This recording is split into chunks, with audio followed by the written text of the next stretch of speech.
So you've talked and talked and talked in lots of talk-based therapy, and you're done. This is a common thing that people tell me. They're grateful for everything that they've learned in the talk-based therapy, but they feel like they just keep talking and some things are really not changing, and so what's the point of continuing to go to talk-based therapy? People tell me things like, I'm just kind of sick of hearing my own story, kind of sick of myself, there doesn't seem like really much point, and maybe things are just how they are. Well, maybe, and maybe not. That's where I've been really attracted, in my own healing and in the work with others, to a body-based emotional therapy. So rather than accessing the material exclusively through the mind, because the mind is the creator of our prison.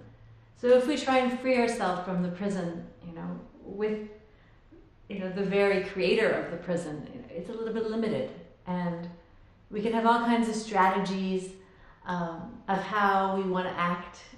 But the reality is that when people are triggered in their core wounds, particularly in childhood wounds, the unconscious patterns, they play out, and we can only master those strategies and techniques when we're not really that triggered. And as soon as we're really triggered, really the whole plan falls to the wayside generally, and people feel like they're kind of back to square one, so therefore there's no point in going to therapy.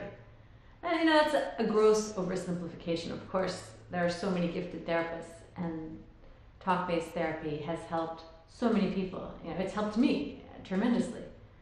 What I'm offering is an alternative to talk-based therapy. And people say, well, how does that work?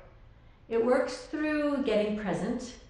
So there's a meditative component. It's guided meditation, where we're working to land in ourselves, to see what seems true and relevant in the body, right now.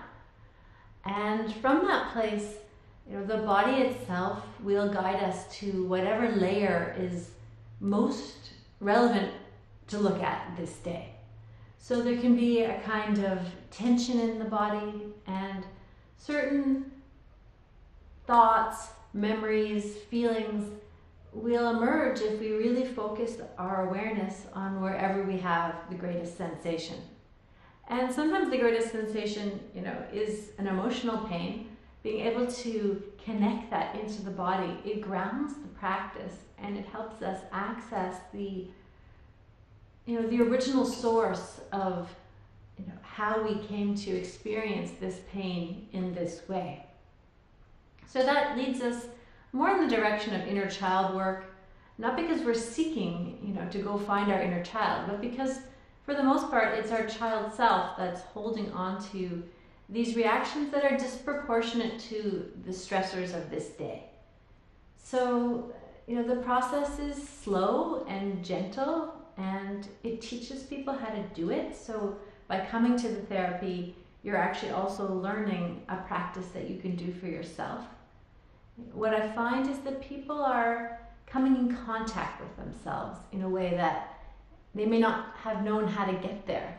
It's not that I'm specifically doing anything, to heal anybody. I'm really just offering, holding space and providing a loving mirror. And in that mirror, people can see themselves, and experience their wounded selves in a way that on their own is much harder to access. Not impossible, but definitely more challenging.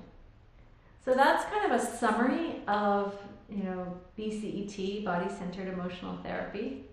And please be in touch if you want to learn more about it.